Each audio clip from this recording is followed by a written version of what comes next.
हुए हैं और हम लोगों को संदेह पहले भी था कि ये भाजपा के लोग किसी भी हालत में आरक्षण को रोकने का काम करेंगे। और हम लोग शुरू तौर से ही कहते रहे, चुनाव में भी हम लोगों ने कहा था कि भाई ये बीजेपी के जो लोग हैं ये आरक्षण विरोधी लोग हैं।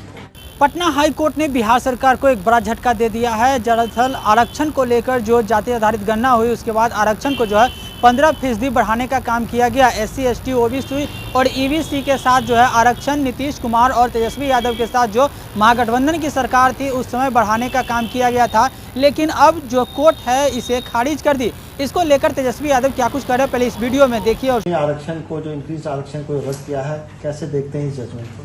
देखिए, हम लोग आहत हुए हैं और हम लोगों को संदेह पहले भी था कि ये भाजपा के लोग किसी भी हालत में आरक्षण को रोकने का काम करेंगे। और हम लोग शुरू तौर से ही कहते रहे, चुनाव में भी हम लोगों ने कहा था कि भाई ये बीजेपी के जो लोग हैं ये आरक्षण विरोधी लोग हैं। आप लोगों को पता होगा कि हम लोग जाति आधारित गणना जब कराई थी तभी बीजेपी के लोगों ने इसी तरीके से कोर्ट में PIL वगैरह करा के रुकवाने का प्रयास किया।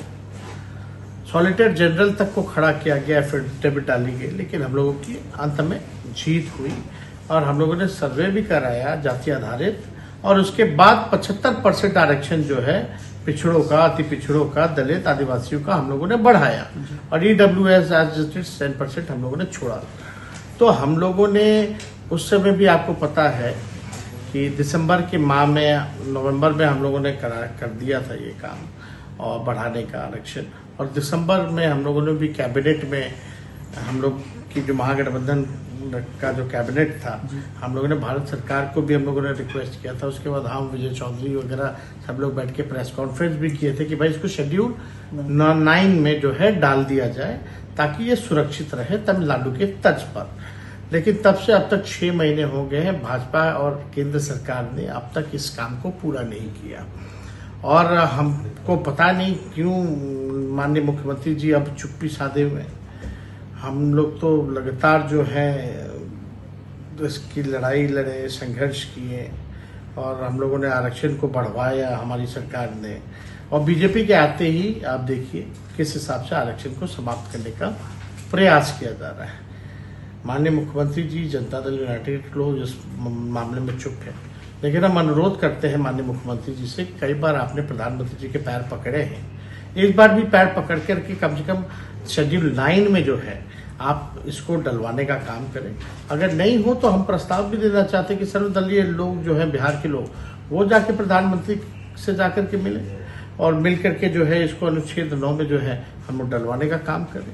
क्या तो ये तो हम लोग चाहते हैं कि भाई सब लोगों को जो अधिकार है वंचित शोषित समाज का, जिसकी जितनी आबादी है उस हिसाब से लोगों को हक मिलना चाहिए, सम्मान मिलना चाहिए, अधिकार मिलना चाहिए।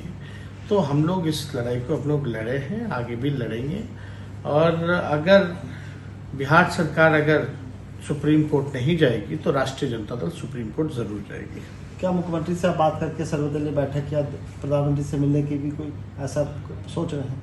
नहीं, अगर होगा नहीं तो हम तो सोचेंगे कि हम चिट्ठी जो है हम कम से कम मुख्यमंत्री को लिखें कि भाई कम से कम आपको हम लोगों के जो सरकार ने, महागठबंधन ने जो बढ़ाया, जो हम लोगों ने प्रेस कॉन्फ्रेंस किया कि इसको शेड्यूल 9 में डाला जाए, तो आप प्रधानमंत्री से अनुरोध कीजिए, पैर पकड़िए या तो सर्वदलीय बैठक बुलाइए, हम लोग सब लोग चलते हैं अनुच्छेद 9 में इसको कराने की।